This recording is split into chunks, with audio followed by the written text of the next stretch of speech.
Et soyez les bienvenus si vous venez de nous rejoindre sur votre chaîne d'infos. En continu, on va accueillir tout de suite nos invités sur ce plateau aujourd'hui. C'est Émilie Tomasi qui nous rend visite aux côtés de Frédéric Vaucher.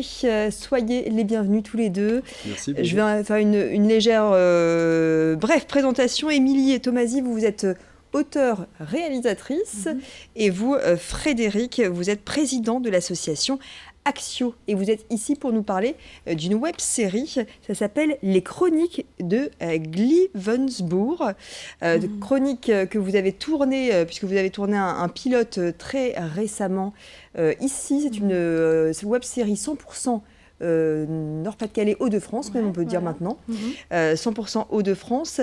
Avant de parler du pitch, expliquez-nous un petit peu d'où est venue cette initiative de tourner une web-série avec l'association Axio. Alors avec Axio, qui est une association qui existe depuis 2007, on a fait beaucoup de choses avec Émilie, notamment dans nos projets, puisque c'est Émilie qui est à l'initiative de la création en 2007.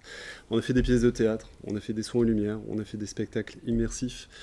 Et finalement, l'idée était venue de nous dire mais comment faire connaître notre travail de façon plus large qu'avec du public en proximité et dépasser un peu les frontières de la région.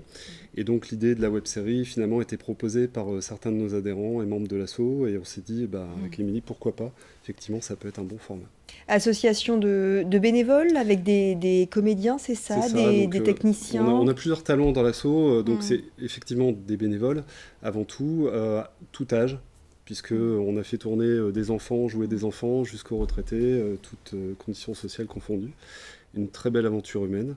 Et donc, on a à peu près 40 personnes en moyenne avec des capacités différentes de comédiens, de techniciens, de costumières, décorateurs. Voilà. Alors, la parole est à la réalisatrice pour le pitch de cette série qui se situe en 1925. On est dans un village du Nord-Pas-de-Calais, avec un sol qui renferme quelques mystères. Ouais, et à partir de là, qu'est-ce qui va se passer ? Alors, l'idée, c'était de mettre au cœur du dispositif l'immigration, donc de l'entre-deux-guerres, parce qu'on n'en parle pas beaucoup. Donc, ça fait 4 ans que je suis sur cette thématique-là. Et oui, il fallait bien un mystère à tout ça. Donc, il y a du fantastique dans cette série. On a des créatures qui vivent parmi les hommes depuis des millénaires. Donc il y a une mythologie qui s'est créée autour et qui nous permet de voyager, notamment pour le personnage, on ne va pas dire central parce que tous les personnages sont centraux, mais qui va emmener le spectateur dans l'histoire. Il va faire un bond de 10 ans dans le temps. D'accord, parce qu'il faut préciser que dans ce village, c'est un soldat de la Première Guerre mondiale qui va faire son apparition. Qui va faire son apparition. Et qui est originaire du secteur. Enfin, il va se passer des choses entre-temps. Il y a un peu d'amnésie, etc. Enfin, il y a des rebondissements, mais il est du secteur. Et effectivement, on quitte la Première Guerre mondiale pour arriver très vite dans cet entre-deux-guerres où des clans séjourne sur ce secteur avec un secret. Et on va tout de suite regarder un extrait du pilote. Donc, premier épisode de la saison 1 que vous avez tourné il y a peu de temps.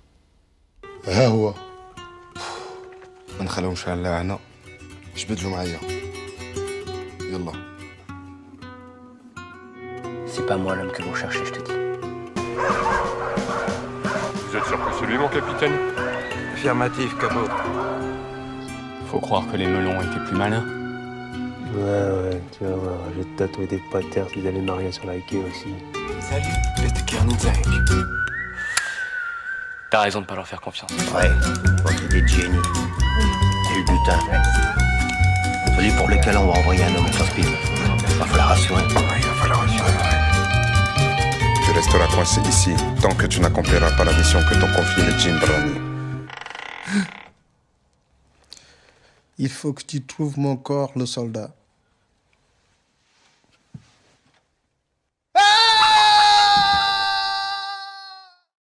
Voilà donc pour cet extrait des Chroniques de Glivensburg. Expliquez-nous un petit peu la suite. Là, on vient de voir un extrait du pilote. Qu'en est-il donc de la suite? Le but, c'est de tourner une saison entière, c'est ça? Absolument. Donc là, c'est un épisode qui pose vraiment le contexte et l'histoire de Gleevensburg. 40 minutes, ça nous semblait être important de le faire dans ce format-là pour bien faire rentrer le téléspectateur ou l'internaute sur cet univers. Maintenant, la suite, c'est une première saison, 10 épisodes de 10 minutes. Et pour cela, notre association est en recherche de partenaires. Donc on a déjà une production qui nous suit pour nous faciliter l'accès aux studios et au matériel audiovisuel, la technique. Et maintenant, globalement, il nous faut un budget pour pouvoir aller au-delà avec des comédiens bénévoles, comme on l'a dit, mais également des professionnels, professionnels de la technique. Mixité dans on a vraiment une belle mixité et on a aussi des comédiens dont c'est le métier qui nous suivent.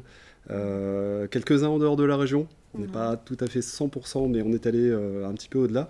Mais effectivement, dont c'est le métier et qui nous suivent dans l'aventure, qui ont trouvé le projet très sympa et ils sont avec nous. Quel type de partenaire vous convoitez? Des productions. Des productions avant tout, pour aller chercher du budget, sachant que l'association Axio peut se positionner en tant que producteur délégué qui va permettre de réaliser, c'est-à-dire qu'on a tout le matériel, on a les décors, on a les costumes, on est bien équipé. Ouais, parce qu'on a beaucoup aidé des productions importantes par rapport à leurs besoins, surtout quand ils commençaient à arriver sur la thématique de la Première Guerre mondiale, parce qu'on a beaucoup travaillé dessus avec le centenaire, etc. On a refait des vraies tranchées en 2010 et en 2014, qui ont été améliorées, transformées avec d'autres associations de reconstituteurs. Et fort de toute cette expérience, on est déjà intervenu sur des productions importantes comme celle de Lux for Film, qui a sorti un court-métrage qui s'appelle Sursis, de Raphaël Trainer, qui est en compétition et qui reçoit des prix actuellement au Canada, aux États-Unis, enfin voilà. Et c'est ça qui a fait que on nous a dit mais pourquoi vous le faites pas vous maintenant allez-y quoi, foncez avec vos idées pour amener de la fiction aussi, du fantastique, de la fiction, de l'histoire dans de la web-série en format cinéma. Et c'est le challenge. C'est le challenge, effectivement. Vous avez tourné où dans la région? Alors, on a tourné dans la Somme, on a tourné dans le Nord et le Pas-de-Calais. Dans le Nord, le Pas-de-Calais, près d'Arras, près de Fligny-Rache, au niveau des Carrières d'Hainaut. Voilà. D'accord. Et on a quelques partenaires qui nous ont permis d'accéder sur les lieux. Éclusévaux pour les marais. Très belle région de la Somme. Il nous fallait des marais reculés, encore assez vierges, etc., pour créer nos marais à nous de l'entre-deux-guerres, quoi, par exemple. Le studio Jean Rostand, Roubaix également. Très beau studio qui a permis l'installation complète d'un bar clandestin. Avec des étudiants techniciens qui sont top et qui suivent.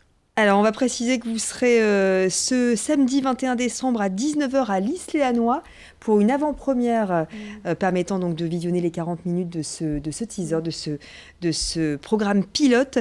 Vous serez à Lys-les-Hanois au Théâtre de l'Éden. Merci beaucoup à vous deux. Merci à vous de nous avoir reçus.